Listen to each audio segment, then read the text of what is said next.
ನೋಡಿ, ರಾಜ್ಯ ಕಾಂಗ್ರೆಸ್ನಲ್ಲಿ ಆಗ್ತಿರುವಂಥ ಡೆವಲಪ್ಮೆಂಟು ನಿಮ್ಗೆ ಗೊತ್ತಾಗಿದೆ.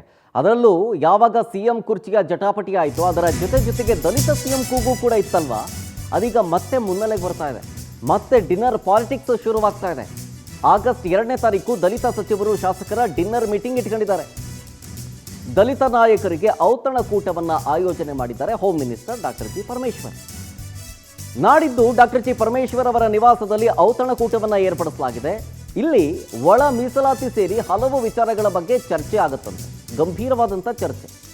ಎಐಸಿಸಿ ಅಧ್ಯಕ್ಷ ಮಲ್ಲಿಕಾರ್ಜುನ ಖರ್ಗೆ ನೋವಿನ ಮಾತಿನ ಬಳಿಕ ಮತ್ತೆ ಈ ವಿಚಾರ ಮುನ್ನೆಲೆಗೆ ಬರ್ತಾ ಇದೆ. ಈ ಹಿಂದೆ ದಲಿತ ನಾಯಕರ ಸಭೆಗೆ ಬ್ರೇಕ್ ಹಾಕಿದ್ರು ಸುರ್ಜೇವಾಲಾ ಅವರು. ಯಾವುದೇ ರೀತಿಯಾಗಿ ಈ ರೀತಿಯಾದಂಥ ಡಿನ್ನರ್ ಮೀಟಿಂಗು, ಡಿನ್ನರ್ ಪಾಲಿಟಿಕ್ಸು ಅವೆಲ್ಲ ಮಾಡಂಗಿಲ್ಲ ಅಂತ. ಈಗ ದಲಿತ ಶಾಸಕರಿಗೆ ಔತಣಕೂಟವನ್ನು ಪರಮೇಶ್ವರ್ ಅವರು ಆಯೋಜನೆ ಮಾಡಿರೋದ್ರಿಂದಾಗಿ ಏನಿರಬಹುದು ಅನ್ನುವಂಥ ಕುತೂಹಲ ಸಹಜವಾಗಿ ಉದ್ಭವಿಸ್ತಾ ಇದೆ.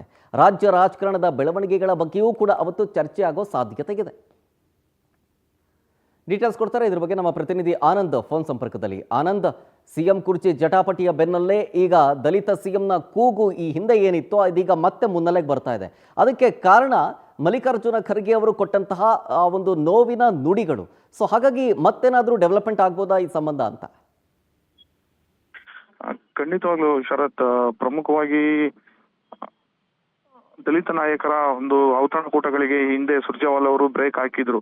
ಅವರು ಪ್ರಮುಖವಾಗಿ ದಲಿತ ಸಿಎಂ ಕೂಗನ್ನ ಮುನ್ನೆಲೆಗೆ ತೆಗೆದುಕೊಂಡು ಬರ್ತಾ ಇದ್ದಾರೆ. ದೊಡ್ಡದಾಗಿ ಸಮಾವೇಶವನ್ನು ಕೂಡ ಮಾಡೋದಕ್ಕೆ ಮುಂದಾಗಿದ್ದಂತ ಡಿ.ಕೆ. ಶಿವಕುಮಾರ್ ಅವರು ಕಂಪ್ಲೇಂಟ್ ಅನ್ನ ಕೊಟ್ಟಿದ್ರು. ತದನಂತರ ಸುರ್ಜೇವಾಲಾ ಅವರು ಅದಕ್ಕೆ ಬ್ರೇಕ್ ಹಾಕಿದ್ರು.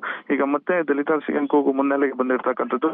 ಹಾಗಾಗಿ ಮುಂದೆ ಪ್ರಮುಖವಾಗಿ ಪರಮೇಶ್ವರ್ ಅವರು ಆಗಸ್ಟ್ 2ನೇ ತಾರೀಕು ತಮ್ಮ ನಿವಾಸದಲ್ಲಿ ದಲಿತ ನಾಯಕರಿಗೆ ಔತಣಕೂಟವನ್ನ ಆಯೋಜನೆ ಮಾಡಿದ್ದಾರೆ. ಅದರಲ್ಲಿ ಸತೀಶ್ ಜಾರಕಿಹೊಳಿ ಸೇರಿದಂತೆ ದಲಿತ ಸಮುದಾಯದ ಸಚಿವರು, ಶಾಸಕರು ಕೂಡ ಭಾಗಿಯಾಗ್ತಾರೆ. ಈ ಹಿನ್ನೆಲೆಯಲ್ಲಿ ಈ ಒಂದು ಸಭೆ ಮಹತ್ವವನ್ನ ಪಡೆದುಕೊಂಡಿರ್ತಕ್ಕಂಥದ್ದು. ಯಾಕೆಂದ್ರೆ ಮೊನ್ನೆ ಅಷ್ಟೇ ಖರ್ಗೆ ಅವರು ತಮಗೆ ಸಿಎಂ ಸ್ಥಾನ ಸಿಗ್ಲಿಲ್ಲ ಅನ್ನೋ ಒಂದು ಬೇಸರವನ್ನ ವ್ಯಕ್ತಪಡಿಸಿದ್ರು. ತದನಂತರ ಕೆಲವು ನಾಯಕರು ಕೂಡ ದಲಿತ ಸಿಎಂ ಆಗಬೇಕು ಅನ್ನೋ ಒಂದು ವಿಚಾರವನ್ನ ಪದೇ ಪದೇ ಒತ್ತಾಯವನ್ನ ಮಾಡ್ತಿದ್ರು. ಈಗ ಪರಮೇಶ್ವರ್ ಅವರು ಕರೆದಿರ್ತಕ್ಕಂಥ ಸಭೆ ಅದಕ್ಕಾಗಿಯೇ ಬಹಳಷ್ಟು ಒಂದು ಮಹತ್ವವನ್ನ ಪಡೆದುಕೊಂಡು ಈ ಒಂದು ಸಭೆಯಲ್ಲಿ ರಾಜ್ಯ ರಾಜಕಾರಣದ ಬೆಳವಣಿಗೆಗಳ ಬಗ್ಗೆನೂ ಕೂಡ ಚರ್ಚೆ ಮಾಡತಕ್ಕಂಥ ಸಾಧ್ಯತೆ ಇದೆ. ಇದೇ ಅಲ್ಲದೆ ಪ್ರಮುಖವಾಗಿ ದಲಿತ ಒಂದು ಸಮಾವೇಶವನ್ನ ಆಯೋಜನೆ ಮಾಡಬೇಕು ಅನ್ನೋದು ನಿಟ್ಟಿನಲ್ಲೂ ಕೂಡ ಒಂದಷ್ಟು ಚರ್ಚೆಗಳು ನಡೀತು. ಆ ಬಗ್ಗೆನೂ ಕೂಡ ಒಂದು ಸಭೆಯಲ್ಲಿ ತೀರ್ಮಾನ ಕೈಗೊಳ್ತಕ್ಕಂಥ ಸಾಧ್ಯತೆ ಇದೆ. ಒಟ್ನಲ್ಲಿ ಖರ್ಗೆ ಅವರ ಒಂದು ಸ್ಟೇಟ್ಮೆಂಟ್ ನಂತರ ಈಗ ದಲಿತ ಸಿಎಂ ಕೂಗು ರಾಜ್ಯದಲ್ಲಿ ಮುನ್ನೆಲೆಗೆ ಬರೆದಿದೆ. ಅದರಲ್ಲೂ ಪರಮೇಶ್ವರ್ ಅವರು ಈ ರೀತಿ ಒಂದು ಔತಣಕೂಟವನ್ನ ಮತ್ತೆ ಆಯೋಜನೆ ಮಾಡಿರ್ತಕ್ಕಂಥದ್ದು ಕೂಡ ಕುತೂಹಲ ಮೂಡಿಸಿರ್ತಕ್ಕಂಥದ್ದು Sharath. Okay, thank you Anand ಡೀಟೇಲ್ಸ್ಗಾಗಿ.